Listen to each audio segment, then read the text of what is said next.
Hey guys, I made the longest video for you ever because someone said about your story, and then I rested it against my laptop and all you can hear is static, so I've got to do it all again. Yeah, it's easy for me to do it this way because I still can't be on computers for like 8 hours a day. So I work part-time on a laptop. I've got stepkids. I was up crazy early. I'm tired today. Yeah. So there's no way I can write 7 years worth of healing in a post for you guys. So it's easy to do it this way. What I want to say first of all is if you go to www.vikingwanderer.com, I have 7 years worth of blog posts, of videos. I've got a free book to download you that takes you like a kind of like a diary of my whole healing process. So it goes through absolutely everything.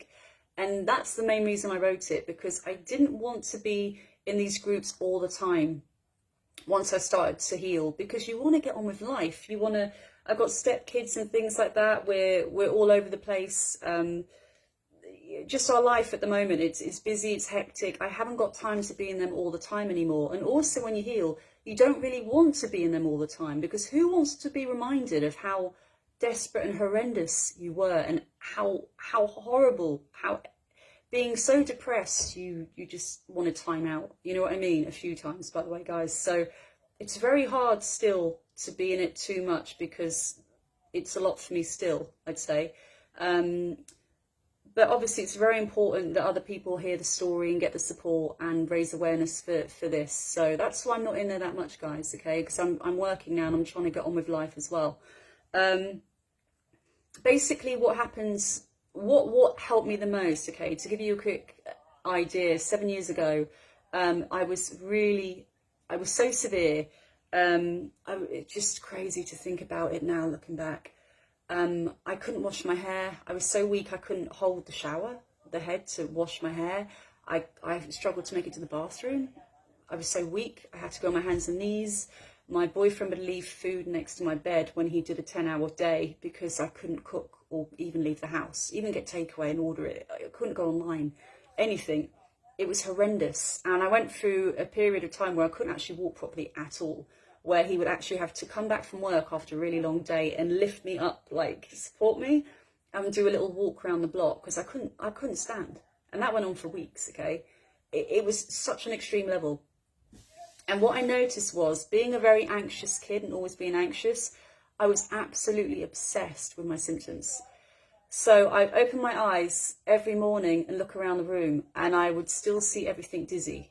And I would check in, and all day, every minute, because you're dizzy all the time, you're constantly checking in, like, am I really dizzy now, or am I less dizzy, or is it better, or how am I feeling? And I was constantly checking in about how dizzy I was and how I felt, which caused a tremendous amount of anxiety, which makes you dizzier. That's what I found. And when you're anxious, it makes you dizzier. So it was so hard, because I had that mindset for about 2 years, guys, you know?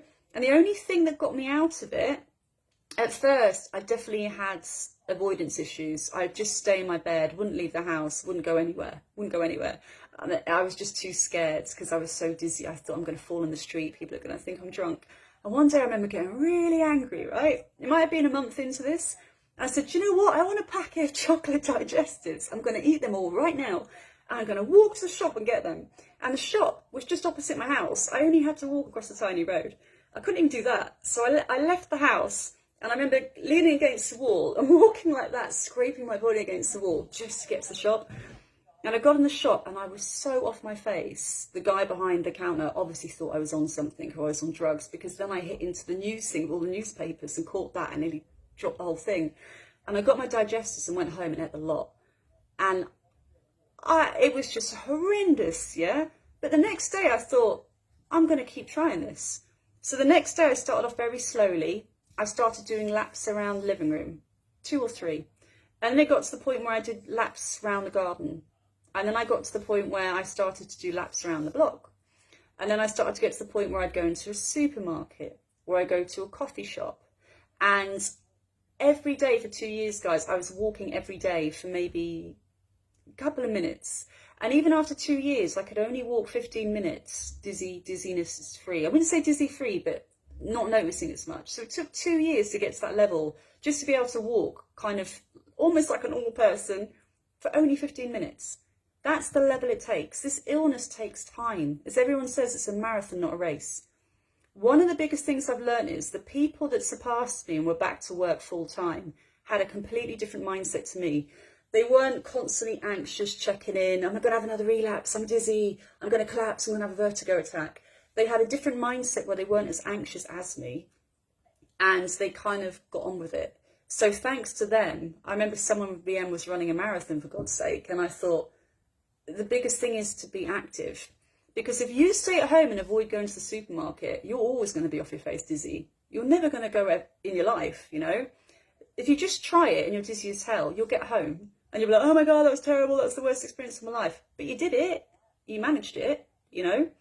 And then you try again the next week. And it's going and doing these things again and again and again until your body compensates. So that's how I got better. That's how I got better. And it was... oh, and there's so many parts to it, guys, because also you need to have acceptance with this. So you need to accept this is where you are, because I was in denial for about maybe a year and a half. Really. It's only when I was so depressed, I was literally, I don't want to go into it too deeply because it is triggering for people. I would say I was on my way out. I'm done. I had enough. And that happened a few times to me. Thanks to seeing a counsellor, that helped me to accept where I was. And I healed from there, kind of thing. So now to let you know, well, first of all, basically, I was walking around the garden. I can go to the shop. I can go into supermarkets. Then I'd go into a bar. I ended up going into nightclubs after 2 years, and I'd be able to dance for like 3-4 hours solid. And now I roller skate paddleboard. To let you know, I always have that fear it's going to come back. I always will have vestibular migraines. It's a neurological disease. It's not going anywhere. And the biggest step for me now is to train my brain to stop panicking and have that anxiety. I'm going to lose everything again, and my life's going to fall apart. I don't want to get upset because it was a lot, but I'm so terrified of it happening again, you know. So that's the next step for me, is to learn, like, you're going to be okay. You're not going to go back to where you were, kind of thing. That's what I really need to do. Now, before I had no hope that I'm going to be cured, for example, or I'm never going to not have a relapse again. But thanks to this book, a few books I've read, one's Rocksteady, one was by Dr. Bay, who I interviewed ages ago, he's incredible, about neuroplasticity, which means if we're in a chronic kind of state for a long period of time, like chronic migraines, chronic pain, chronic dizziness for months and months, your brain will adjust to that. So your brain creates new neural pathways of pain, of dizziness, okay? So you constantly thinking about how dizzy you are every day is literally igniting that neural pathway of dizziness and just giving you more. So I wasn't aware you could actually change these neural pathways and create more positive ones. So when I was just going out and buying my chocolate digestives and going to the shop no matter what and getting on with it, I was pretty much doing neuroplasticity. I wasn't sat down laying on the bed going, oh my God, my life's over, like a millionth time, like I used to do. I was just getting on with it, and I wasn't focusing for that short period of time on my dizziness, because I'm like, that's my mission, I'm going there. I can see the shop, I'm going there. And for that moment, it got me out of my head, and I managed to do it. So neuroplasticity, if I knew it back then, it would have really helped me. So it's definitely worth looking into, guys. So the next step for me is to try and change those neural pathways where I'm obsessed with getting really sick again and being ill and panicky all the time. I have so much anxiety over it still, you know, that I need to change that. So that would be the next step for me, to kind of train my brain to not fire off all this anxiety and all this dizziness when I panic, like, I'm going to have I feel it's coming on now, I'm going to have a bad time, or I'm going to get dizzy for a few weeks. Lastly, am I dizzy free? I'm dizzy free pretty much most days now, okay? I'm pretty much dizzy free. I will be dizzy if I have, there's a migraine threshold, basically. So if I have too many triggers in a day, I can go overboard. I might be dizzy for a day if I go overboard. If I went back to working full time on a computer 8 hours a day, my dizziness would go through the roof, and I'd pretty much be dizzy solidly for 2-3 weeks. Not at the level I was at, but it would be an underlying dizziness constantly. So I still have triggers, and I still have things I need to work through, you know. But right now, I'm happy with the life I've got.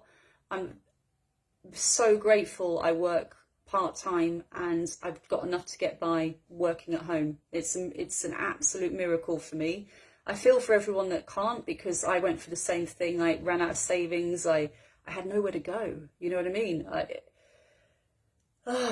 it was just so insane how I'm managing now, and I'm independent and have my own money. It's just insane that I've managed to do this. For me, it is an actual miracle. Honestly, it's a miracle.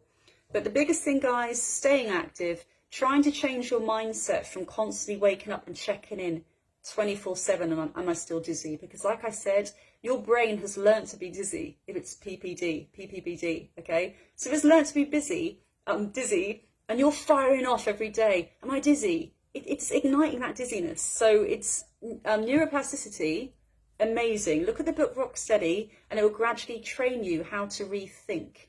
And one of the exercises which made a lot of sense to me is when you're dizzy up here in your head, is to actually, when you're walking outside, think of your hands or something.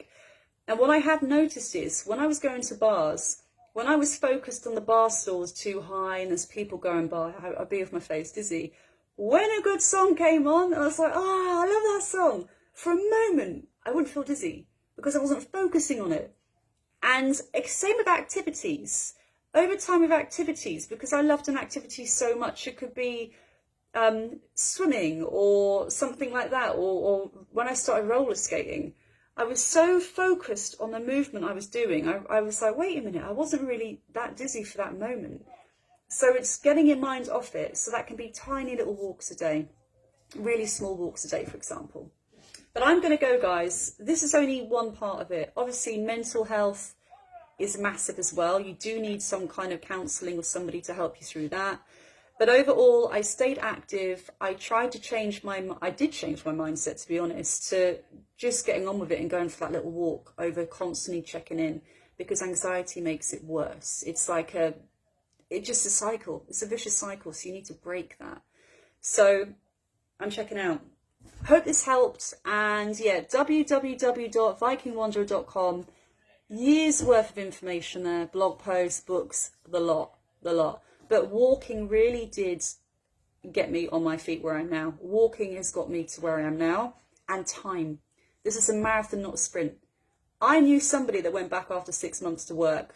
I could not do full-time work now, guys, even after 7 years. It would take me a long time to adjust to that. Do you see what I mean? I'd have to compensate and put myself in a situation again and again and again to adjust to it, which I don't need to do now because I work part-time from home. Thank God. Thank God. But like I said, you adjust over time, and it is time. It's not going to be gone in a week.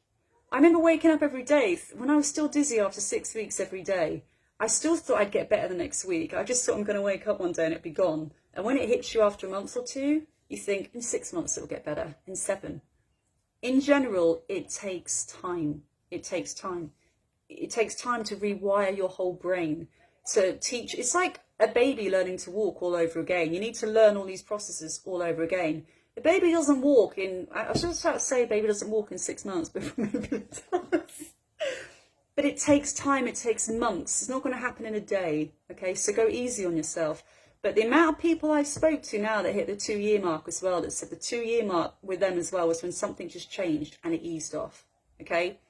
And these people that really powered through now that I know work full time, they actually, they were very active every day. They were active, they were walking. They weren't in their house avoiding supermarkets, avoiding coffee shops. So I'm not some miracle cure that I am where I am now. It's just because I wanted a packet of chocolate digestives one day and I said, I'm going to go and buy them. Right, guys, I'm off. Love you lots. Bye.